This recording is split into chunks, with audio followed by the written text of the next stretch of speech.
Cecil, that's a good rhythm you got. Snowball, good rhythm you got going there, kiddo. Oh, now he's chasing his toy.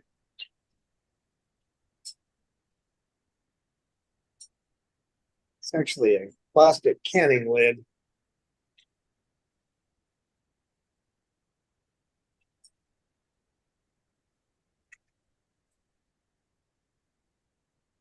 Yeah.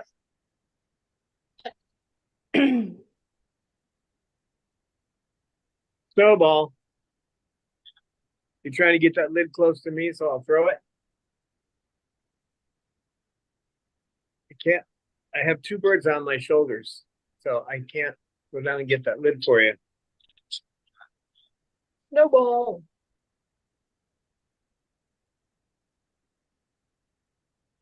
So hello and welcome everybody on YouTube. Hello, everybody. We have a Hello. big crew today. Snowball, leave him alone. Snowball. Snowball. You guys, I gotta lean over and get that toy. Oh, I should have brought them all over here. Sorry.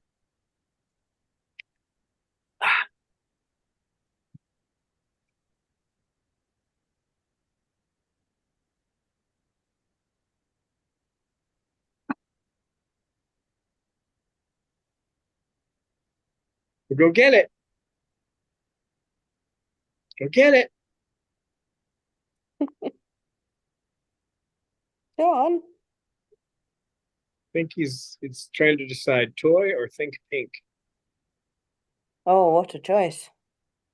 What a dilemma. You guys survived me bending over, huh? Lorelei and Cecil sitting on me up here.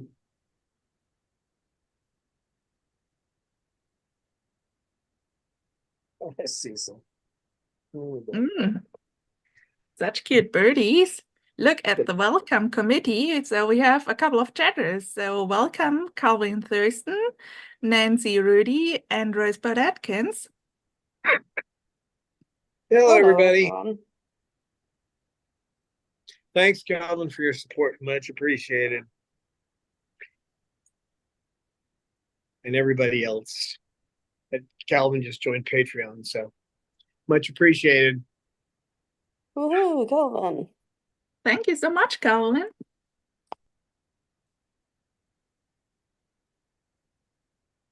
Maybe we get a bird to make some dance.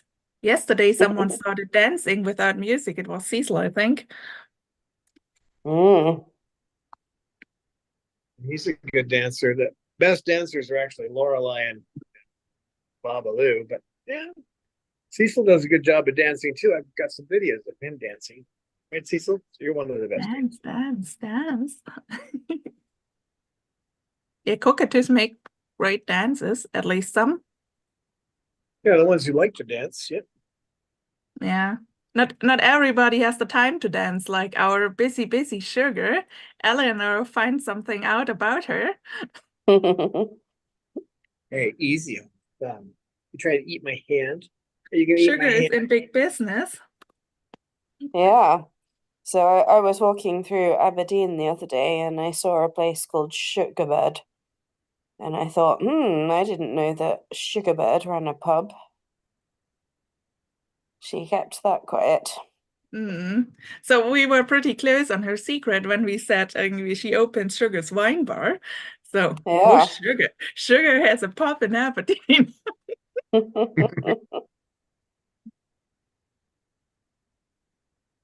Hi, Shug. She knows I can't pet her, so she's looking at me like, I'd like to get petted, but you have birds on both your arms. So. So we have Falcon Suit joining us with greetings to all chatters, Mordstone, and the hooligans. Yeah. Hey, too. Hello. And Calvin Thurston says these burps need help, lol. Yeah, thank you so much for your support. It's much appreciated. I think alone KK, what he shreds a month. Need some money to keep these guys busy and happy. Oh, he's a shredder. I've got to go back out to the shed. I cut a bunch of extra pieces. Nothing's extra, but I I was cutting wood for them, and I cut one piece I was going to use, and another piece goes into the big toy box I have out there. So I have right now, as hot as it's been, I go out and grab out of the toy box. But this one, he just a shredder. He's a toy. He should be manufacturing toothpicks for a living. Maybe one day. He's doing it. He's just not making any money at it. You give him a toy that's got about 2 feet of wood on it, cut into blocks and drilled, and you come back 10 minutes later and it's all toothpicks.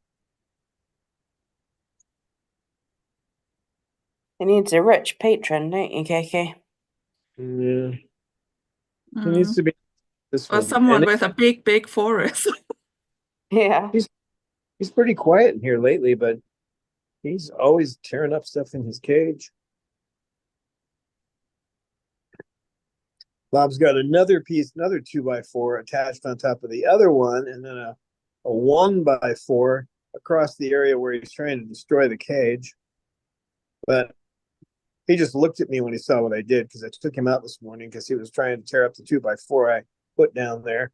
So I put him in the timeout cage, and then took another one of Romeo's old pieces of art and put it on top with a little bit of a 1x4 across it. And he just looked at me like, I can get through that. Yeah, you can. Give you about a week. So, silly bird.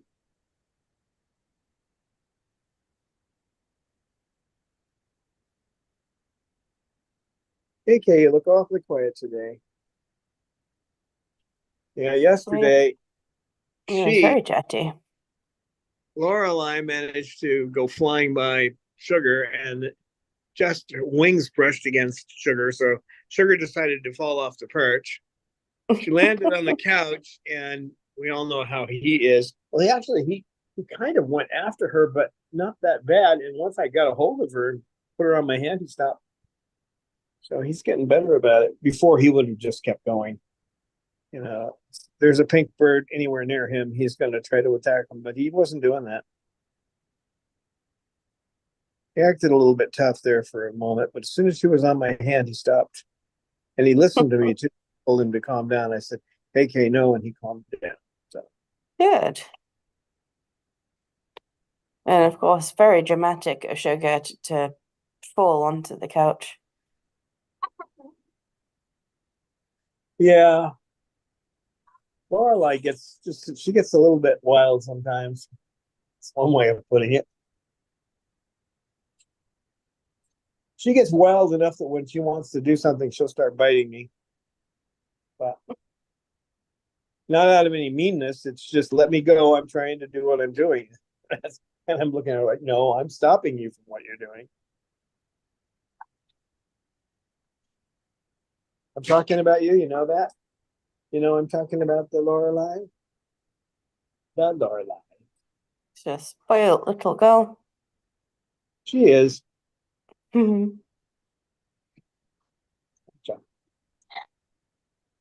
this poor little girl.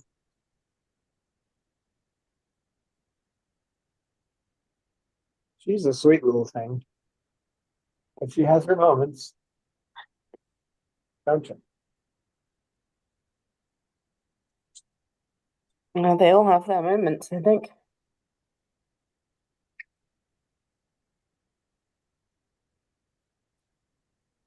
Snowball, you haven't found the other ones I hid. They're not really hidden. I just threw them in that toy box over there. He usually looks in there to see if I've thrown anything in it. He's getting better about not bothering the some cockatoos as much. Mm. He's on the floor and he could easily just climb up there. He might be thinking about doing it, but there he goes. Hey, hey, hey, Snowball. Snowball. I'm talking to you. Leave him alone. Oh no, is he too excited about Manda being out? Yeah, well, he's getting used to it because he's out the entire time. Now that I can get this many birds out at once, Manner's out for 3 to 4 hours, depending. I have any work I have to. When I have to go get water, it's only going to be 3 hours because I got to go all the way into town to pick up 70, 80 gallons of water, depending. I don't like putting it off till Saturday. I'll do it on a Friday rather than a Saturday. So we don't have any real traffic. It's not for that reason, but we're only open for 4 hours on Saturday, so.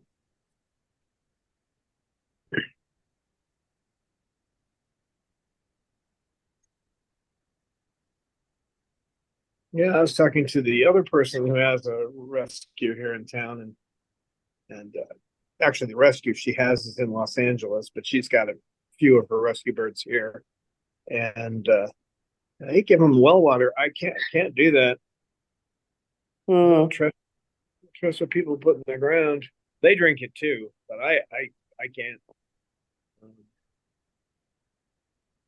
I could put it in my own RO system, but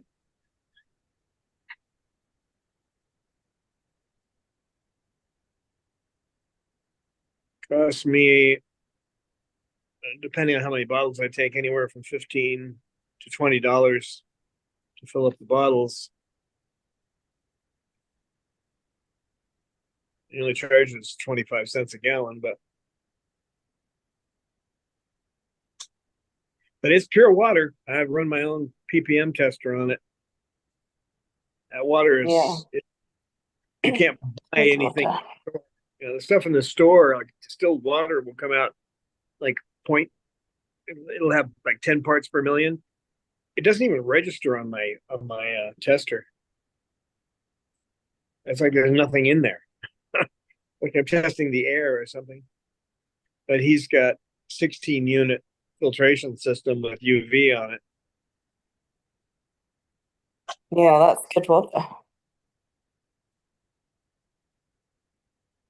System like that, I don't know how well it would work with the well water. You know, most RO systems will tell you they want city water, but some things can slip through. But probably about $500 for a decent system, and then you got to change the filters pretty regularly. So I don't know. I had a 2-stage at the other place we were at. Excuse me, a 3-stage. I had a 3-stage RO filter, and then I put in my own UV on it, and that was okay for the water coming in. I was getting about 8 parts per million out of that. So, but what are you doing over there? Trying to decide how to get to Mander. Mander's trying to. I'm not really here. I'm pretending to not be here. Poor Oh, poor Amanda. Manda. It's to pretend not to be there. That's not okay. We love you being there, Manda. But it's so scary when Snowball's there. Mm. I mean, he's at least 5 foot taller than him. Well, today I was going to talk about attitude when dealing with parrots, and it may not be what you expect. Because there's, I'll give you an example. First, I'd like to do a quote from Friedrich Nietzsche, and this is in English. I won't do it in German, but I think I memorized this one in German. But the great epics of our lives come when we rechristen that which is evil in us as that which is best in us. And what he was really talking about is like if you're an angry person, angry people can work around parrots. You just have to learn to channel it, when to use that anger in a positive way. If you've got a bird, you have to give an injection, and you don't have if you have don't have a determined nature, you'll give up. But if they have to have the injection and it's just you got to find a way to do it. So that's where you channel that that what if you're an angry person, you channel that anger into that. You don't treat the bird with anger. You use the anger in yourself to say, I'm gonna do it. You know, and when I had to give injections to Chloe and to Peaches, it's not a pleasant thing to have to shove a needle into a bird's chest, you know, and you got to know just where to do it. You can't drive an hour down to the vet every day, an hour back for an injection. You have to learn how to do it. So they just hand me Three, the two, needles. one. Huh? The snowstorm hits dawn. Amanda did Oh. a big mouse back there. Oh, I'm at the countdown. oh.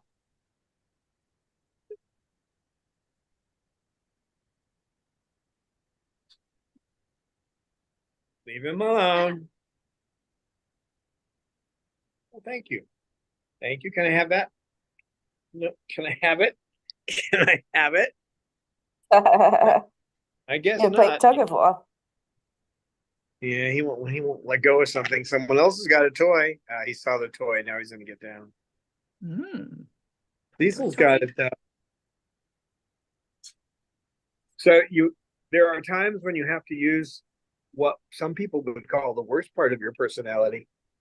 But you know, if you're timid and the veterinarian hands you 7 needles and you have to give that shot every day in the morning at a specific time, if you don't have something to drive you, you aren't going to do it. Yeah, you need motivation. Yeah, and you know, I'm not an angry person per se, but I reach a certain level and it's like, you know, the frustration level comes up and then I get angry. It's usually at inanimate objects, you know. I've been known to curse gravity. When you drop something, you have to pick it up, you know. But I use that too. I mean, I use that quote from Nietzsche sometimes when I have to go and do something that's not easy. And then you eventually find easier ways around it. You don't have to give injections every day, but you find easier ways around those. But you know, use what you got. If you're a timid person, that's the hardest when it comes to dealing with medication. So you have to find some steel inside yourself to deal with it when the vet tells you you're going to have to give injections, and nobody lives that many. Few people live close to vets, but most people don't. Then you're going to have to do it. So either that or you've got to find somebody else that will come over and do it for you. And it's not good to rely on someone else that has something that has to be done to keep a bird alive. So figure out, you need to do an inventory on yourself and find out what your strengths and your weaknesses are. There's a good book. It's called Talking to Crazy, and it's written by a psychiatrist who spent so far 35 years working with people, and in the beginning, he has got a good assessment. You can do it. Well, he expects you to do it before you assess someone else as to what their faults are. You need to go and find yours, and so that's a good book. I think his name is Gouldson. I can't remember. It's something like that, but that's a good book to get. And then you figure out from what his little test on your personality is where your problems are, and then figure out how you can use those. You know, the worst problem you can have though is the tendency to just believe anything. You hear on the internet, oh well, if you put aloe vera on them, or you know, you hear that kind of thing from the internet. If you're one of those people who believes what other people say easily, you know, you just kind of accept what you hear, that's going to make it tough to work with birds, because you really have to dig down to see what's good and what's bad for them. And they all have different personalities, so you have to approach each bird as an individual. Yeah, they've all got their own personality, all right, haven't they? Yeah. I use one of the personality traits of Mr. Snowball right there. And now that someone has got one of the lids he likes and playing with it, it's going to keep his attention off of Mr. Scaredy Cat up there, Mr. Mander. At no time has Snowball ever hurt and never got close to him. Yeah, stare at him. Yeah, but it doesn't hurt him. But Andrew can't take it. It's too much. Don't look at me. It's so intimidating. Mm. Well, this is another thing. You have to sit back and you're working with him. You got to think, how can I improve this? Well, every night I sit with Romeo at night, and I look over at him, and he'll be looking like, "Why aren't you sitting with me?" So more and more, I talk to him, and while I'm holding Romeo and get his attention, and I'm slowly going to work into holding him for maybe 5 or 10 minutes. I only have so many minutes in the day. I mean, a 16-hour day is about the most I can work. So give him a little bit of time, but the main thing is to get him used to being looked at. So he wants me to look at him and pay attention there. So, and I'm holding another bird at the time. So,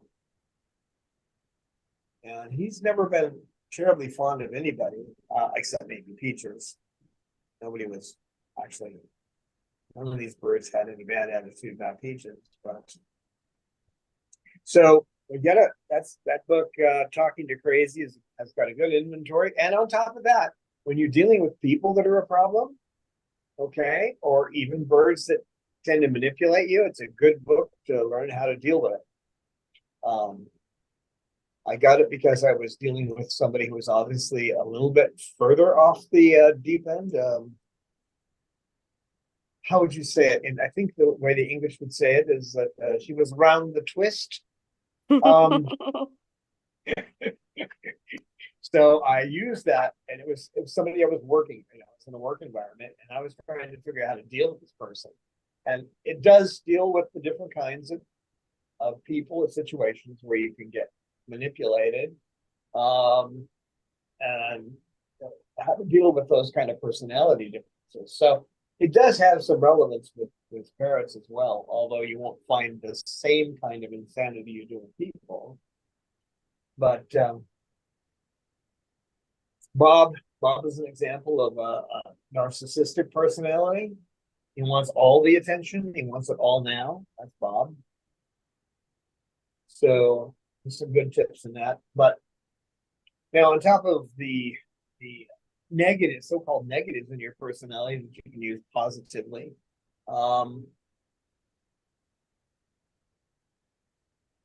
just going to give another example of that. Let's say that you're one of those people just can't stand to hear like a repetitive sound, and you've got a bird that keeps going tap tap tap tap tap in their cage. So what you learn to do there is use some of the tools of ABA to get them to make a different sound. Okay. But the impetus for you to get them to change or to learn that technique is because you can't stand the tapping, right? So if there's something that bothers you, then you can use that as a stimulus to learn how to deal with issues, problems. And then there's meditation. Even if you're doing 5 or 10 minutes a day, just listening to the thoughts in your head, it will help. So if you meditate, you get up, best time in the morning, get up, and I'll give you a quick tip of Vipassana meditation, which is the basic meditation from Buddhism, from the, I'll tell you the name of it, but the Satipatthana, I can't say it now, Satipatthana Sutra. But basically what you do is you sit, you get calm, your back erect. Not with Cecil on you, though. That doesn't work. Right, Cecil? He says, why did Now you... he's trying to act innocent. Why are you talking to me? And then what you do is follow your breath. I'm going to take 3 deep breaths, and then after that, don't control your breath. Just follow your breath and do that.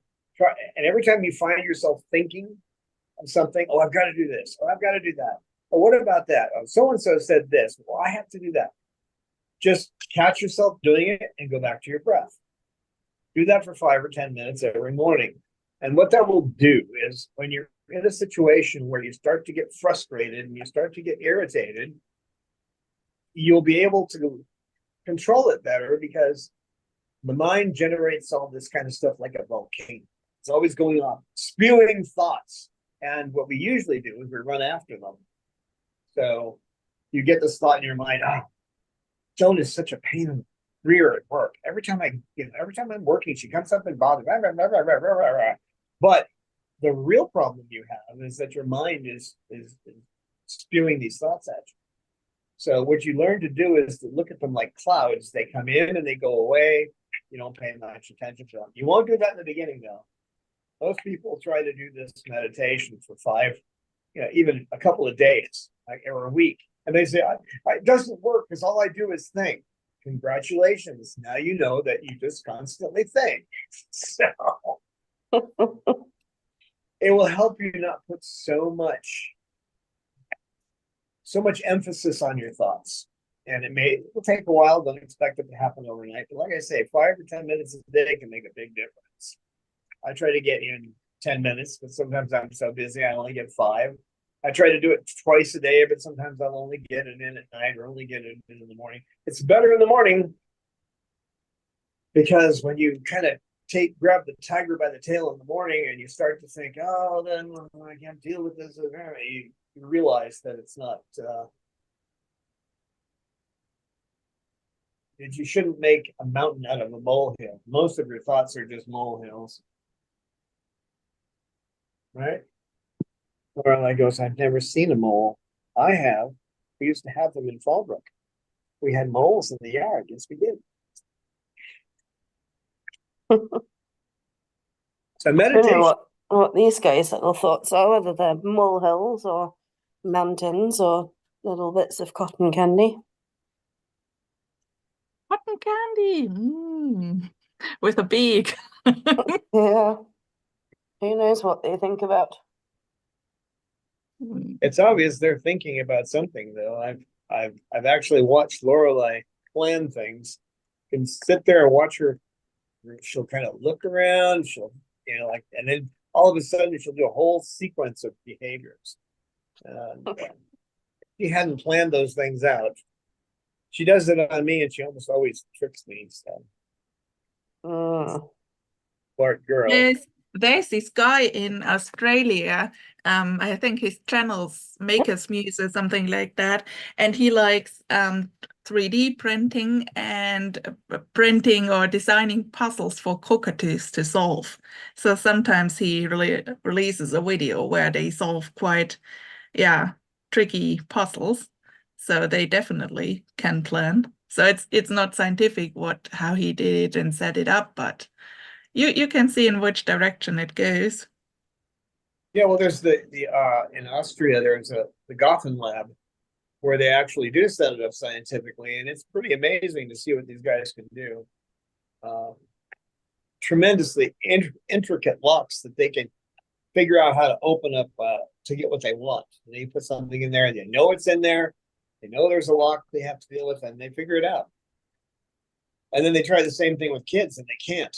You got a 6-year-old who can't do it, but the cockatoo can. So, and it's not through strength either. They do it through logically figuring out what needs to be done in what order to make something work. So when you're dealing with them, you have to realize you're dealing with something that's highly intelligent. You're highly intelligent, are you? Who, me? Well, as recently I had to deal with him just seeming to go downhill and downhill. He's losing weight. He doesn't seem to be interested in food. And all I had to do was move Lorelai's cage right across from him. So they can see each other. And now they have breakfast together. They're in different cages, but they're right across from each other while they're eating breakfast. And that's made a huge difference in his attitude. I mean, they're bonded. Thing that you can do when they decide they're going to be made bonded. You can't fix that, but you can provide them a situation where they can share time together. And I mean, they're sitting on my shoulders right now, so being a little mated pair, but they're not just hanging out together. It takes a lot of thought. And then there's something I learned from a friend of mine who was a Wiccan, which people would call a witch, right? But she taught me a technique where you sit down with something, doesn't matter what. Let me pick something here. Yeah, just pick. All right, pick a piece of wood. So I got this little piece of wood right here. What you do is you just sit, and this is a different kind of meditation.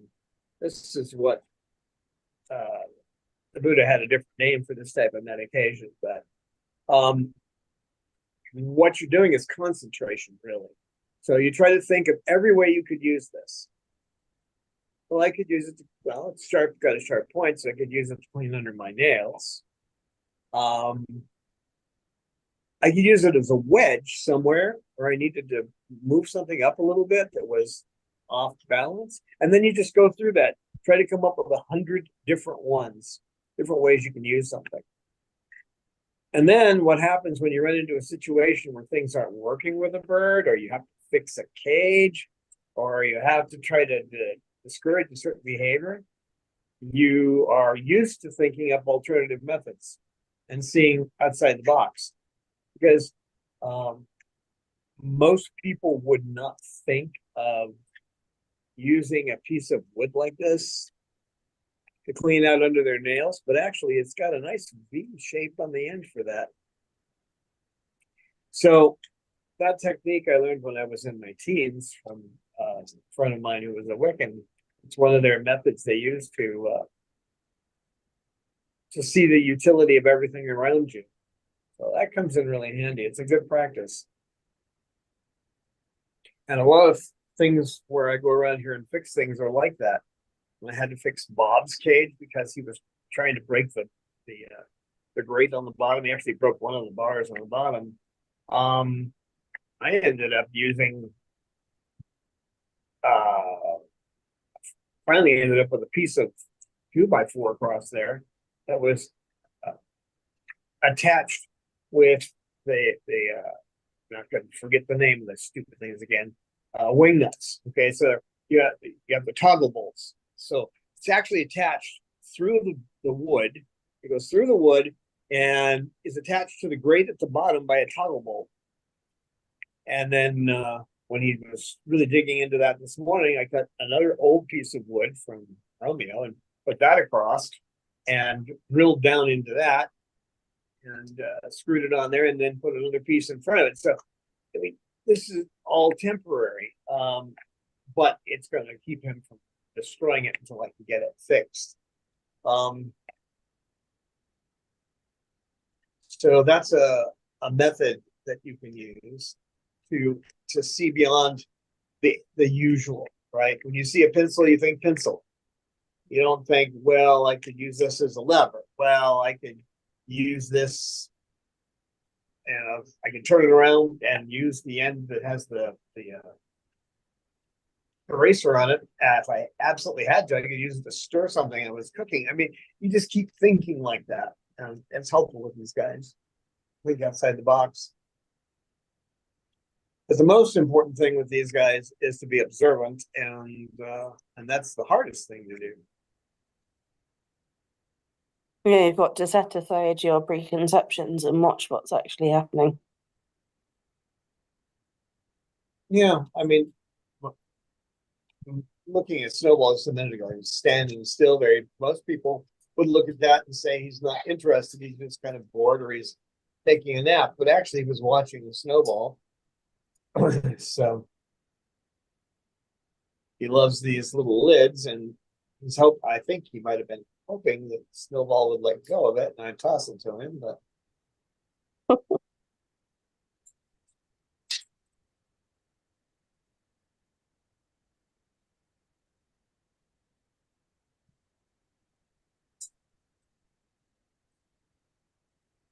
where you going, Snowball?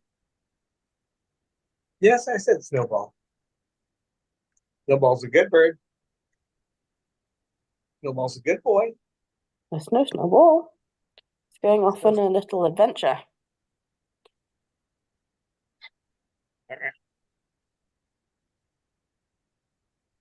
Mm. What's he going to do That next, Snowball? That spot back there seems to be super interesting for all the birds.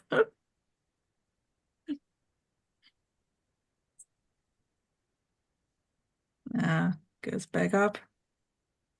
Is that No, just a sneaky way to go to Manda? Yeah, I can go and spy again. Oh, Manda. no ball. No ball. Yes, We're I so know. happy to have Manda. No Yesterday ball. he didn't come in. Snowball. No, don't go after him. No. Not the Manda. Now, when I said that, he didn't know what I was saying, but other than I'm trying to stop him from doing something. So it's contextual. No, no.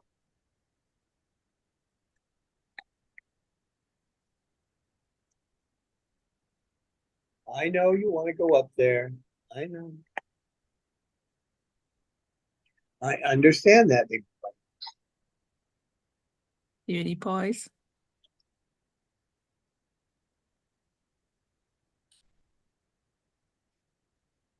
Hey, good boy. Good boy. He's getting a better vantage point, but he's not climbing up. That's good. It'll eventually lead to climbing, though. He keeps looking at him. Found something to play.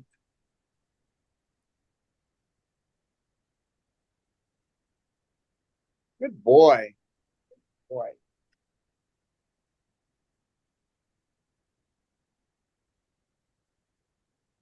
No ball.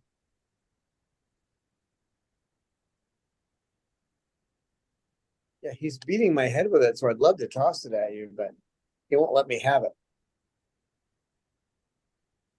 Cecil. I know you guys don't want me walking around. Now there goes Lorelai. Okay. I got a couple more over here. I can get around without bumping sugar. That's the hard part. No, Yeah. don't bump the shark. That'll be very undignified if you bump the No. shark. Especially if she falls down where KK is. That won't be good. Although I see what happens when I stand up. That's when she poops. She waits until I stand up. I'm not sure I'm happy about that because she's holding her poop in. That wasn't much. But you don't Yeah, want it's them. not very healthy. They're not supposed to hold it in. So they're not built that way. Mm. So Well, we can test it. So you stand up from now every 20 minutes, set a timer.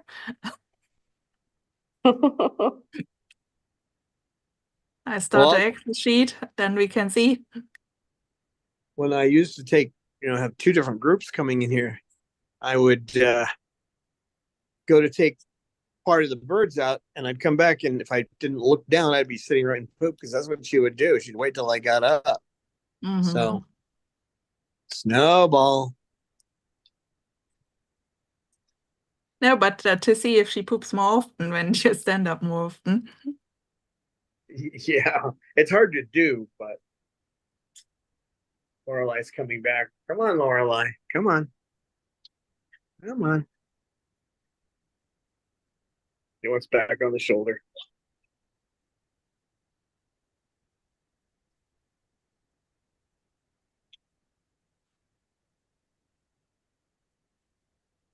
Yeah, that's a good way to get him to stop going after. He's not going after it, but stop looking at Snowball. Get him something that he would rather do. So you can get the attitude being frustrated that he keeps trying to go up to see him, or you can find an alternative. You might not find it right away. You have to work at it, but now he's got two big pink birds to look at. Are you gonna go look to see? I didn't leave any in there. What? He's talking to me. It's okay. You're all right. You're okay. Snowball.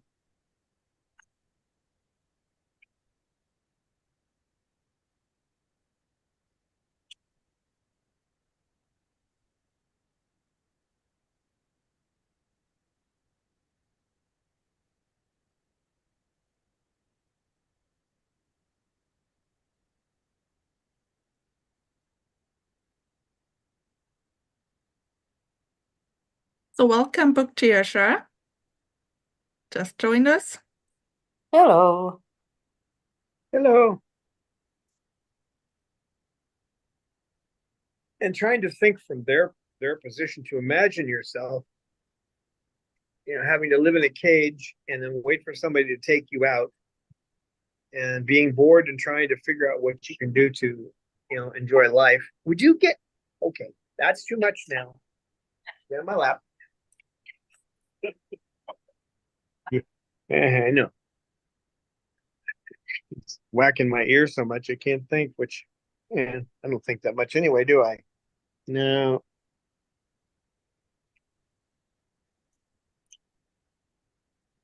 So if you can imagine yourself in their situation, sometimes that'll make you a little more tolerant and give you more time to think about how to deal with a situation. And then if something really is getting to you, just put them up, go in another room, relax, meditate, whatever you have to do. Read a book for 10 minutes, whatever gets your mind off the subject, and then start thinking about how you can deal with it. So sometimes you have to walk away for a little bit, but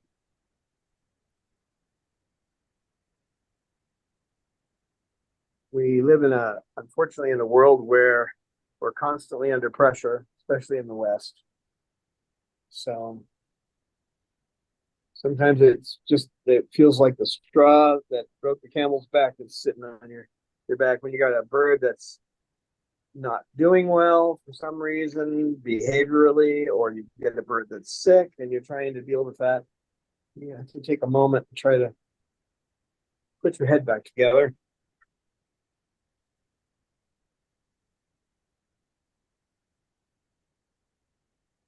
Bob's a good one to teach you a lot of patience, though. You can learn patience from Bob if you do it right. Because when he's in his cage, he's not terribly friendly.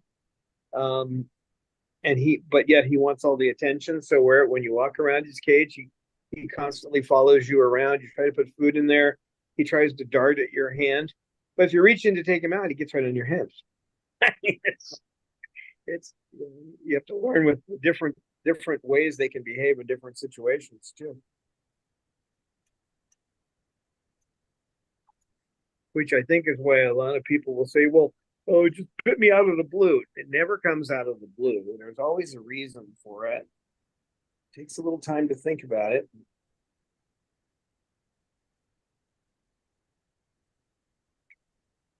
If you imagine what it would be like to live in a cage, well, you can imagine that. Actually, a lot of people, you go to work. As soon as you go to work, your life is over. The whole time you're there, you're under the dominion of someone who tells you what to do.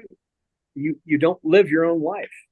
And then people will come out of that, right? And this is for the average person, right? I mean, it's not like that for everybody, but for most jobs, you're working at McDonald's, you don't live your own life, and that's the way they are. So, well, how do you feel when you get out of there? Either you're too tired to do something, or you're trying to find something to amuse yourself for the little time you have out. So they go through the same thing, right? Snowball, I don't have another one.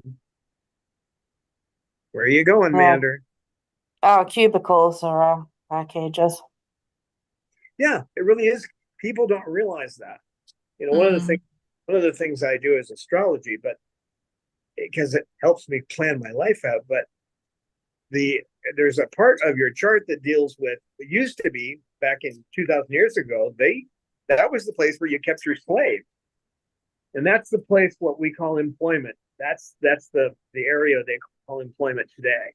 And I think it is a kind of slavery. So, I mean, it is. I mean, it isn't just a kind of slavery. Can you just walk out and say, hey, boss, I'm coming back when I feel like it? You can't do that, right? So you are literally being a slave, a wage slave. But if you think about that, what does it feel like to be at work where you have to do what you're told and you've got a certain job you're expected to do, and somebody looks at you with an evil eye because they don't like the way you're doing something? That's what they're going through. So, and we're aliens to them. I mean, we're predators. They're prey animals. They're highly social. We live in an atomistic society where the family is broken down to the point where it used to be. I mean, you knew who your great grandparents were and your grandparents and your parents, and you all lived pretty close to each other. Now we're all spread all over the place and we don't have families anymore. These guys they don't even have a family. Just whatever they can cobble together. But naturally they live in large groups. So Yeah, these fantastic big flocks where they seem to know each other very well and deal with each other. the research. We can see that on Jim Burb's YouTube channel. So it's called For the Birds or For the Burbs.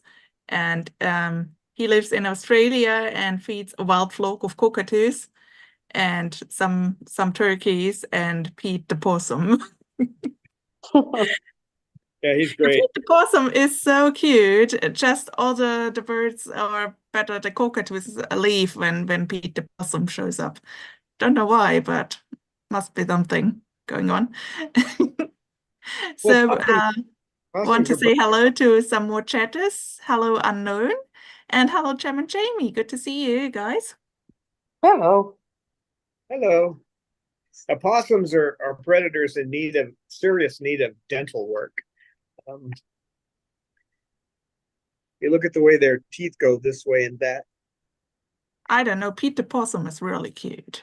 Oh, they are cute. I think they're cute, but nonetheless, I mean, they're predators. So yeah, even they probably they eat the eggs or yeah.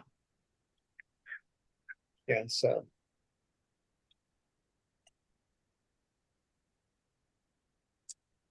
but as we're predators too. Any animal that has eyes that face forward. Prey animals have their eyes on the side of their heads, and then predators have them facing forward.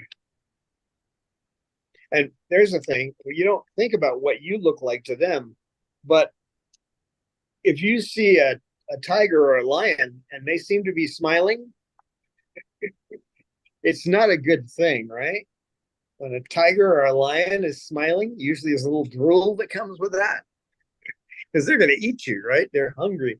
So our smiles actually aren't a positive thing for them.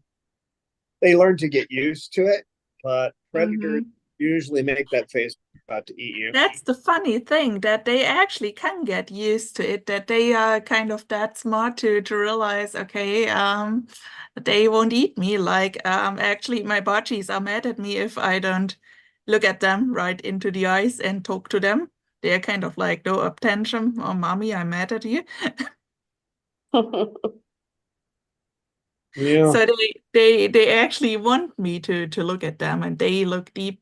They look me right into the eyes back. So, yep, not really afraid of my face at all. No, they get used to us, but we are predators, and our faces say that. But when they see an animal like any other type of predator walk up, they're usually gonna abandon the area,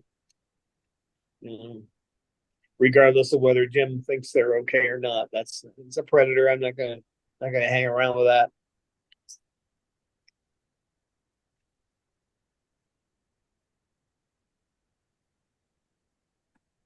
Yeah, if they weren't raised in cages and they'd been raised by their parents, that's the thing. The research that was done up in Northern California, University of Berkeley, I think. But no, Reading. But anyway, they did research and they showed that if these guys are raised by their parents in a huge aviary, it wasn't a little one, in a huge aviary, remember what it was, 20 by 40 or something like that. They won't, they aren't particularly interested in humans. They can come kind of close to you. If they're raised by their parents and handled 20 minutes by humans a day, then they're fine with people, but they're also birds. If they're hand raised, they're nuts. It's one way of, they didn't say it in those terms, but they have they're either psychotic or they're severely neurotic. Speaking of neurotic, what, oh, is he up there? Are you trying to tell me? Snowball. Snowball. Well, it's not that close to you, big chicken. You big chicken. You're a cute chicken, but you are a chicken. Oh, I've been around some chickens. They're not particularly afraid of anything, especially those roosters. What are you doing? Oh, the best of both worlds. You can look at Jasmine and Mander, huh?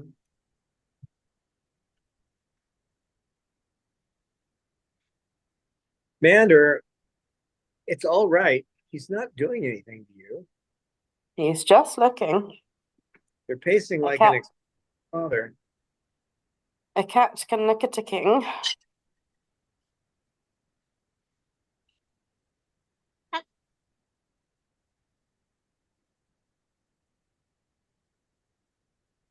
Not sure what he thinks about you yelling at him, kid.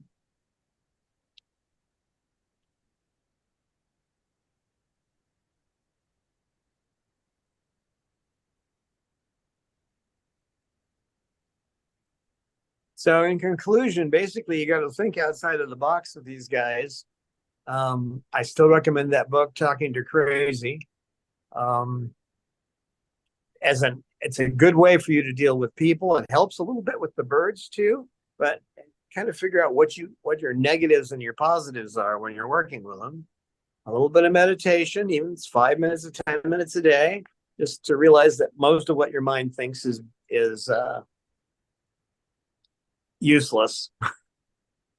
If you just imagine, I'll give you one. Just imagine all the hey up there, snowball. See, snowball, snowball. All right. Imagine if the thoughts that run through your mind all day, if you spoke them out loud all day long, they'd put you in a mental institution. I'm talking about myself there too. So if you were to actually be speaking the thoughts that run through your mind all day long, they would consider you insane.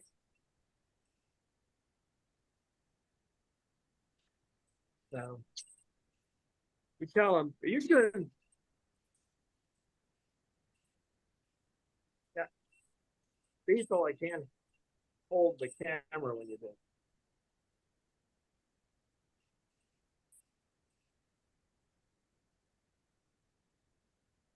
Ah, snowball, leave him alone. Snowball. Ah. Sorry, I gotta move, guys, again. I gotta go get one of these, get his attention. Mm. So we can, when you get up, we can see if sugar must go. Flap, flap, flap, flap, flap. Oh, everybody's flapping. They know what time it is. Yeah, that's the thing. Jasmine absolutely is like sleeping through the complete live stream, and then 2 minutes before she gets up, stretches. So right when Dawn ends the live stream, she can go over, get her attention.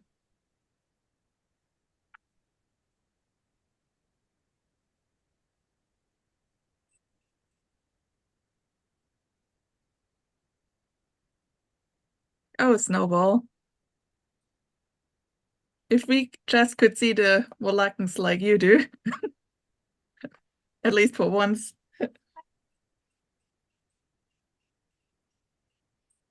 Super flappies. Flap, flap, flap, flap, flap, flap, flap.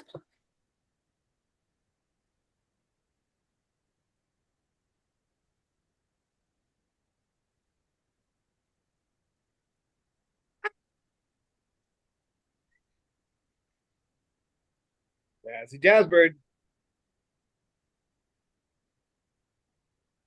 Snowball. Hello.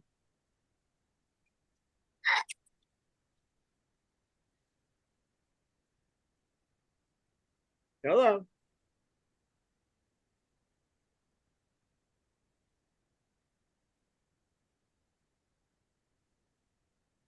Well, thanks, guys. I think it's that time again. So, Yeah, Jasmine has said it. and although she didn't, usually she will be doing her pretty bird by now. Yeah. Oh, Lucy, you're Mhm. trying to bamboozle us. Do you need to repair your cloak? I don't think so. She know it's pretty bird o'clock.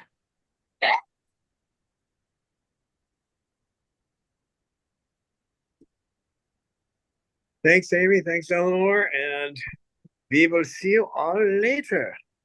And thank you everyone for coming.